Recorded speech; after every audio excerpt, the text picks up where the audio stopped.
ગુજરાતના પનોતા પુત્ર, ગુજરાતનું ગૌરવ અને ભારતને જેને દુનિયાભરમાં એક પ્રતિષ્ઠા અપાવી છે અને ભારતના લોકોમાં દેશભક્તિ અને સ્વાભિમાન પ્રગટાવનાર કરોડો ભારતીયના લોકપ્રિય હૃદય સમ્રાટ એવા માનનીય વડાપ્રધાન શ્રી નરેન્દ્રભાઈ મોદી, ગુજરાતના ડેપ્યુટી મુખ્યમંત્રી શ્રી નીતિનભાઈ પટેલ, અમારા સૌના વડીલ દેશના કૃષિ મંત્રી માન્ય શ્રી પરસોત્તમભાઈ રૂપાલા, માન્ય શ્રી હરિભાઈ ચૌધરી, મંચસ્થ સૌ મહાનુભાવો, બનાસ ડેરીના સૌ ચેરમેન, ડાયરેક્ટરો, વિશાળ સંખ્યામાં ઉપસ્થિત બનાસકાંઠાના પ્રિય ભાઈઓ અને બહેનો, સૌપ્રથમ ગુજરાત સરકાર તરફથી ગુજરાતની 6.5 કરોડની જનતા વતી પૂજ્ય ગલબા કાકાને આજે પ્રણામ કરીને એમની જન્મ શતાબ્દીને આ ઉત્સવ મનાવવા માટે ઉપસ્થિત આપણે સૌ એમને યાદ કરીને એમને જે સેવાના ભાવ એ દિવસોમાં વર્ષો પહેલા જ્યારે કાંઈ નહોતું ત્યારે ખેડૂતોની ચિંતા કરીને એમને ખેડૂતો માટે જે કામ કર્યું છે એને આજે આપણે યાદ કરીને નમન કરીએ છીએ, પ્રણામ કરીએ છીએ. મિત્રો, મને એ વાતનું પણ આશ્ચર્ય છે કે ગલબા કાકાની જન્મ શતાબ્દી મનાવાતી હોય,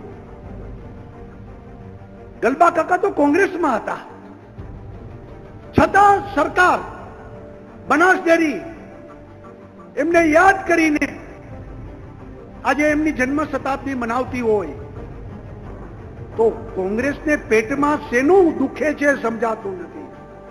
એનો વિરોધ કરવા નીકળ્યા, કાર્યક્રમને લોકો ન જાય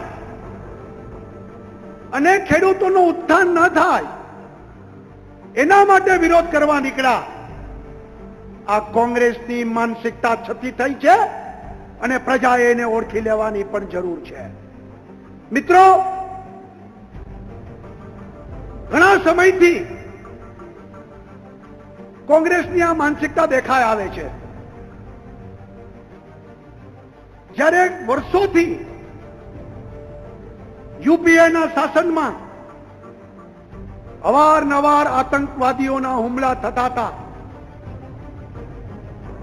અને સરકાર કશું કરતી નહોતી, પ્રજા બિચારી થઈને જોઈ રહી હતી, સેના મજબૂર હતી અને ત્યારે આ સરકાર નરેન્દ્રભાઈની અને સેનાના વીર જવાનોએ ત્યાં જઈને ઘૂસીને એમના ઘરમાં સર્જિકલ સ્ટ્રાઇક કરી. ત્યારે કોંગ્રેસ વિરોધ કરતી હતી. એના પુરાવા આપો. પાકિસ્તાનની ભાષા બોલતી હતી. વિરોધ કરવાની પણ એક મર્યાદા હોય છે.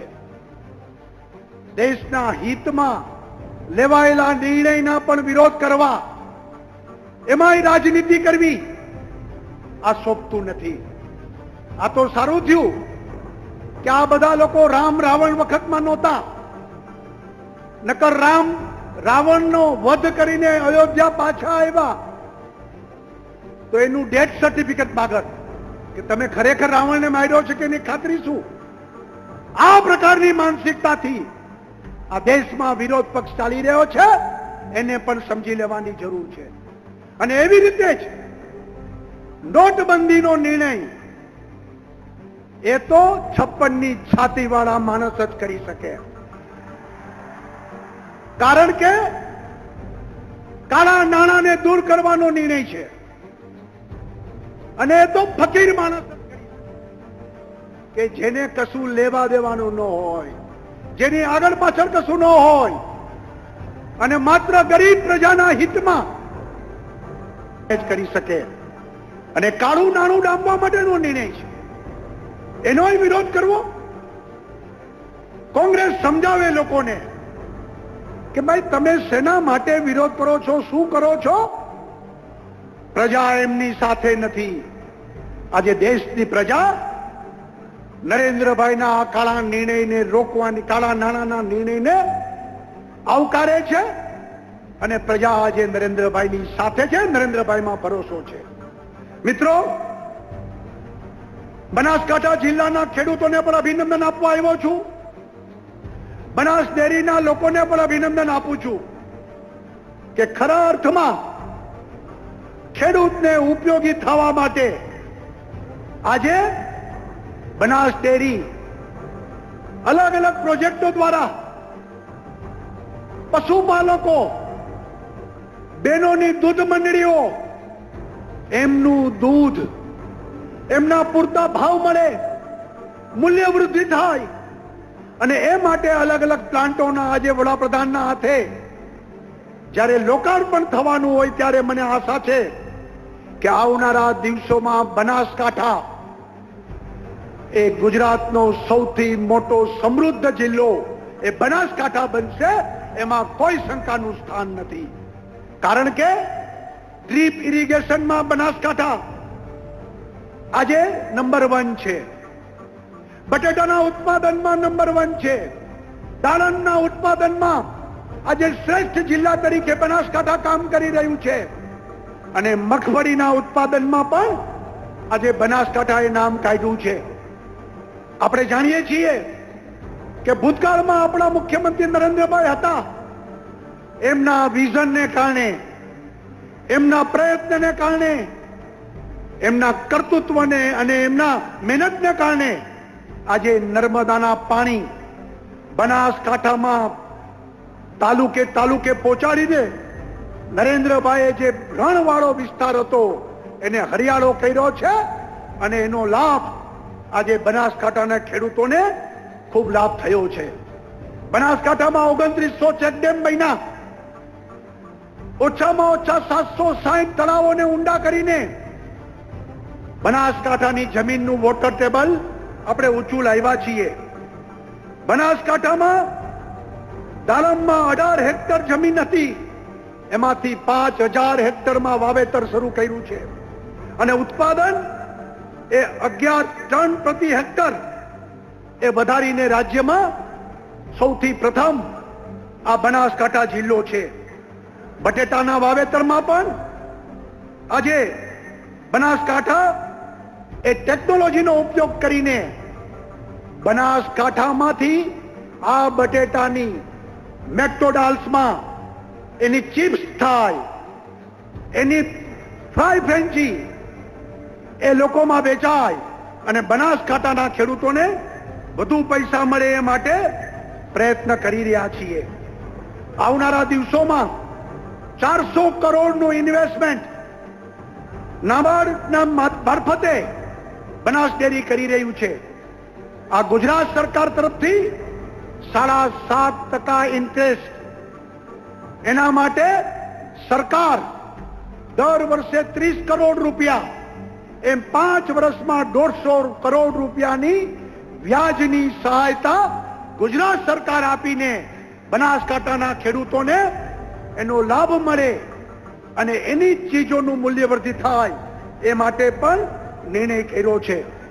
મધમાખી દ્વારા મધના ઉત્પાદનમાં 26 કરોડ રૂપિયાની જોગવાઈ કરીને બનાસ ડેરીની સાથે રાજ્ય સરકાર ઊભી રહીને બનાસકાંઠા એ વધુને વધુ મધનું ઉત્પાદન કરે એ માટે પણ સરકાર પ્રયત્ન કરશે.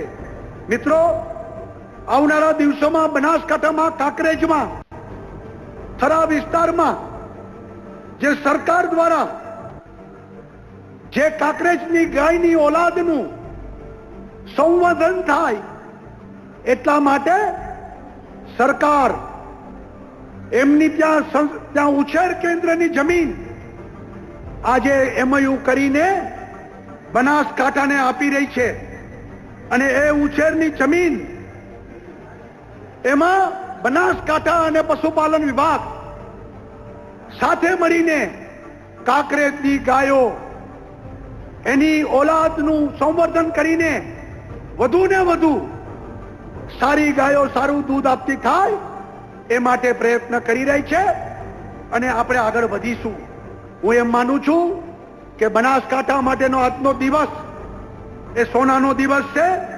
આવનારા દિવસોમાં આવનારા બજેટમાં ગુજરાત સરકાર વડગામ, પાલનપુર, ધાનેરા અને ડીસામાં નર્મદાના પાણી કેમ પહોંચાડવા એ માટે પણ સરકાર આવનારા બજેટમાં યોગ્ય નિર્ણય કરશે.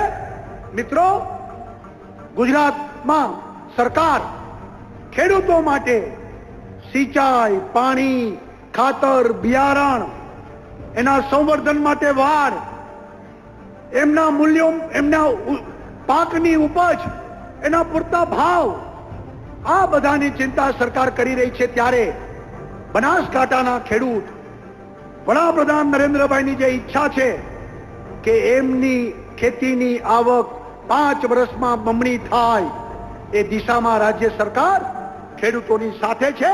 આપણે સૌ સાથે મળીને ગુજરાતને ગૌરવવંતું ગુજરાત બનાવીએ.